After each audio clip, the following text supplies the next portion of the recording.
আজকে কি করতে এলেন? আজকে আমরা পৌরসভায় এলাম, আমরা ইস্তফা দিতে এলাম। আর কতজন দিচ্ছেন? আমরা এখন এই মুহূর্তে আমরা 4টে মহিলা ইস্তফা দিই। পৌর চেয়ারম্যানও দিচ্ছেন? পৌর চেয়ারম্যানের সাথে আমার দেখা হয়নি, উনি দিয়ে গেছেন, হয়তো আমি দেখিনি। আর আমরা 4টে ওয়ার্ডের কাউন্সিলর এসেছিলাম মহিলা।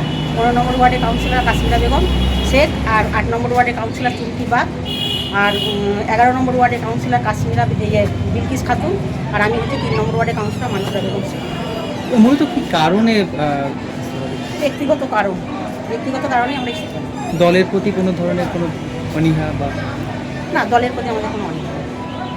আমরা ব্যক্তিগত কারণেই দিলাম। আমরা এখন কাজ করতে পারছি না।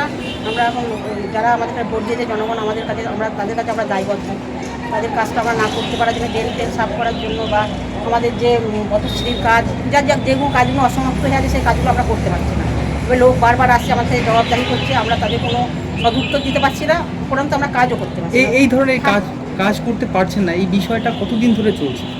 আমরা এই কী বলবো, রেজাল্ট আমাদের যখন পৌরসভায় আমরা বোর্ড মিটিংয়ে এলাম, তারপর থেকে আমরা কোনো কাজ বলে আমাদের ঘরে আমরা সেরকমভাবে আর করতে পারছি না। এটা কি ভোটের পরে, রেজাল্টের হ্যাঁ, পরে? সেক্ষেত্রে কি নতুন সরকারের কোনো প্রেশার কিছু রয়েছে? না, প্রেশার নেই, ব্যক্তিগত কারণেই আমরা করি।